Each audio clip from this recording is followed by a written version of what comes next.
He is one of the reasons why the Lions are playing for the right to go to the Super Bowl, and is definitely one of the reasons why I almost won my fantasy league this year.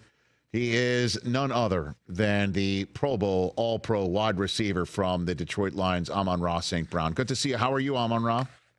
I'm good. How you doing, man? I'm doing better for seeing you on my screen. I'm not going to lie. I'm not going to lie. What's going through your temples right now on the verge of playing for the right to go to the Super Bowl? Shoot, we're excited. If you told me 2 years ago, my rookie year, if you told me then, in 2 years you're going to be playing in the NFC Championship, I'm going to be honest, I don't know if I would believe you. But just, the work that we put in as a team, just to see everything come to life these last 2-3 years while being here has been amazing. But we feel like the time is now for us as a team. You don't get these chances often, from guys that have been here before, like Jared. He's been in the Super Bowl before. You never know when these opportunities come, and for us, we feel like we got to make the most of it. We got a chance to do something special here, and like I said, the time is now. And so, what was it like when you first arrived with the team? Yeah, it was just a lot of the same guys. Obviously, me, Jared, Coach Campbell, Coach L, our receiver coach, my whole draft class, a bunch of guys that are still here on this team right now. When we all got here, I didn't know much. I'm gonna be honest. I was a rookie. I just wanted to try to get on the field, make plays, help this team win in any way that I can. We didn't win early on. Shoot, we were like 10-1, I think, at one point before we got the first win my rookie year. But we stuck with it. We listened to Coach. He always told us, man, there's the right guys are in this room. We don't need to look nowhere else. Obviously, we got other draft picks, in the upcoming years, some free agent guys, but a lot of the nucleus is still here. And we feel like we were built for this. We've been through hard times. We know what the other side looks like, and we don't want to go back. So we want to keep doing what we're doing. Did you see Dan Campbell's introductory press conference? Were you paying attention to it in your pre-draft at all? I really wasn't. When I got drafted, actually, some of my friends and fans were telling me about it. And so that's what really when I watched it and saw it, but I didn't know of it before I got drafted. So it's kind of funny when I got drafted. So what was your impression of it when you finally had it played for you?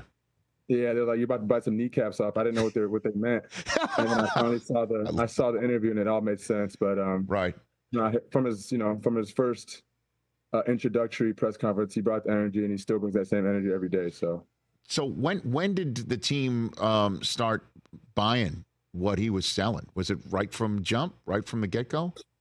I think so. I don't know if everyone bought into it, but there's definitely the guys that are still here, I feel like bought into it from when he first got here, and we've been trying to duplicate whatever you want to call it. Just what he embodies, how he coaches us, what he sees in players, what he admires in players. Fighting through things, never giving up, being tough, finishing plays for receivers. For us, blocking down the field without the ball. Things like that you can't really, you can't teach. You just gotta, either you got it or you don't. Either you want to put the effort in, put the work in, or you don't. And I feel like a lot of guys on this team are like that. We're selfless. We want everyone to win on our team, and we just want to go out there and do whatever it takes to win the game. What about you, man? What makes you tick? I feel like personally, I'm motivated internally, just through myself. I don't really need anyone else to motivate me. I've kind of been like that my whole life. I just want to be the best version of myself that I can be. And for me, going into every year, I always want to be better than I was the year before. So, going into my second year, I wanted to be better than I was my rookie year. And then going into this year, I wanted to be a better player, better leader, whatever that entails. I wanted to be a better person, better everything. And I feel that I've been doing that. And then just being consistent. That's the biggest thing for me is, consistency is what lasts in this league. Some guys have one good year, 2 good years. But if you string a 5, 6, 7, 8 good years back to back to back, that consistency is what really matters. So that's always been my biggest thing. Who's your model? Who's your role model? Who's been that for you? I would say growing up, my role model was definitely my dad. Just being around him, seeing how hard he works. He was basically my trainer when I was, playing sports. But then when we were done playing sports, he was my father. Loving father like every other father. But just being able to see him, go to work, how he was, tough on us. Him telling me stories when he was younger, the things he did. You know, he came from a tough background, so for him to make it out of where he came from, I just really admired that. And so I would definitely say that my father. And what about football-wise? Who did you emulate growing up saying, I want to be like that guy, Amon-Ra St? Yeah, I watched a lot of different guys growing up. I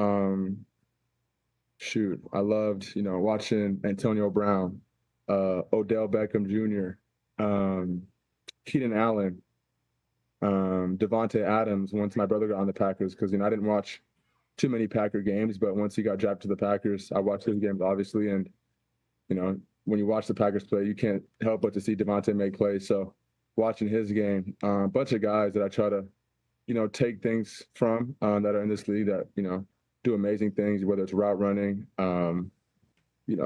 after the catch, whatever it is. So I love watching a bunch of guys. And when you started connecting with Jared Goff, how has that relationship grown for you guys? Yeah, it's been good. He texted me when I first got drafted. He's like, happy to have you on this team. It's gonna be fun. We're gonna get to work. You're gonna be a big part of this offense. And that's the first thing he texted me right when I got drafted, like a few hours after. And then, through with him, before I even got to Detroit, Jared got all the receivers together, some of the tight ends, some of the running backs we threw in California. And so that's really my first time meeting a lot of the guys on the team. Then rookie mini camp, all that. But, rookie year, like I said, I was just trying to get in the flow of things, try to make plays, get on the field. And then towards the back half of my rookie year, kind of started getting more targets, made some plays. And then going into my second year, we threw again in the offseason. He lives in California in the offseason, so do I. So it's always easy for us to link up, throw around, catch balls. And I think that's huge for a receiver and quarterback, just being able to understand, how I like to run my routes, what he sees out there, what makes him tick at quarterback, things that, help him while receivers running routes to indicate whether it's the top of the route, things like that. So we understand each other really well. And at this point in the season, it's like we've been doing it all year. Not really much to change, just keep going. It's kind of funny how life works. Amon-Ra St. Brown, two guys who were in the Los Angeles area, you collegiately, him professionally. You wind up at Detroit at the same time. It's been a long time for Detroit to get some success to the level that you two are right in the center of providing it. And you guys are going to go to San Francisco with a chance to make the Super Bowl. It's kind of amazing how life works sometimes, isn't it? Yeah, it's crazy. And then, so what is he like? Seeing him work in blue after games, breaking down the post-game celebration, it's, you don't usually see him like that. What have you learned about Jared Goff? Yeah, he's a great leader. One thing about him is he's never too, during the game especially, he's never too high, he's never too low. He's always, whether he throws a pick or throws a touchdown, he's never, he's excited obviously when we score, but he's able to keep this even keel mindset throughout the game that I think is super important for a quarterback. I think it's important at all positions, but especially at quarterback, because he's making so many decisions throughout the game. Some probably, a lot of them that he likes and is happy about, some that he might not be. And as a quarterback, I feel you got to move on, especially in big games. You got to be able to move on to the next play. He does a great job of doing that. He's been here before. He knows what it looks like. So, we're happy to have him here. Like I said, he's been in the Super Bowl. He's won an NFC Championship. So to have him as our quarterback, I wouldn't want anyone else. What's your challenge? What have you seen on film so far of that Niner defense? What do you have?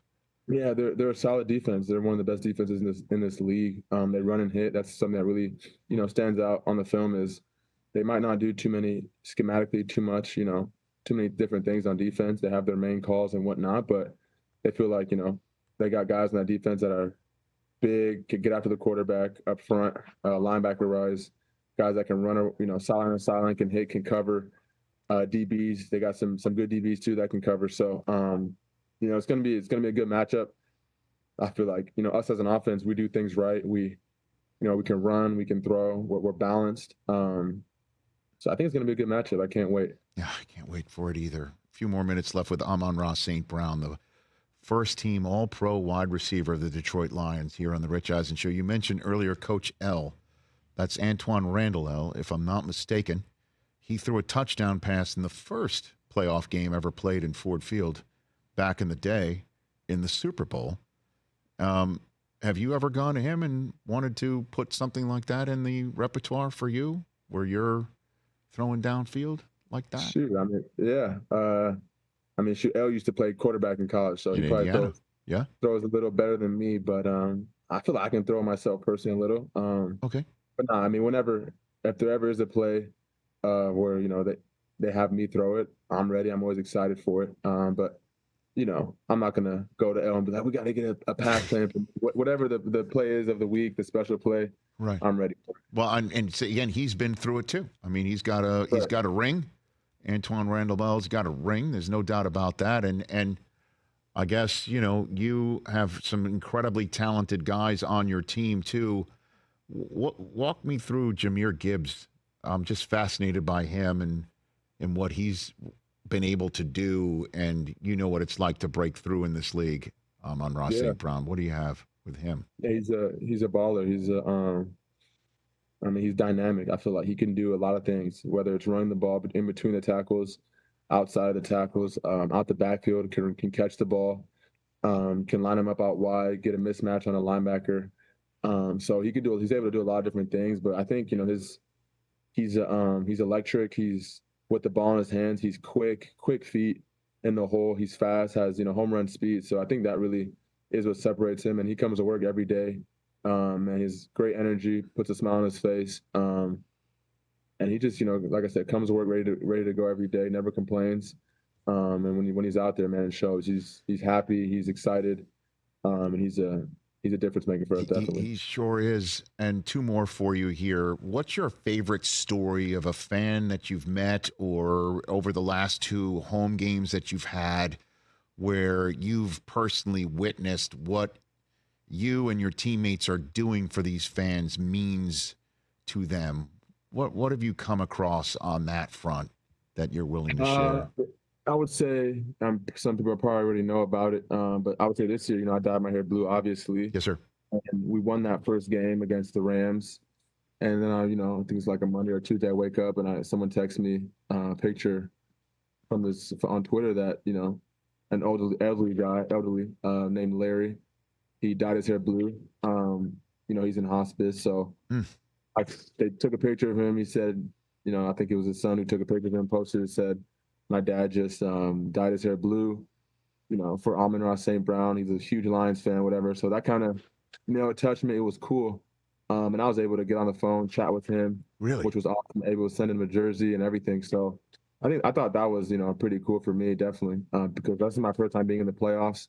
And I know the Lions fans they've been wanting this for so long, and it's finally here. We've won a few games. They're super excited. So that was probably one of the best moments, definitely in my career. Can't top that, right? No. There's a gentleman in hospice who's inspired by you, and so clearly you're just going to dye your hair blue. You're not thinking about that could be in the realm. So why'd you do it? Just cause you just wanted to do it? Yeah.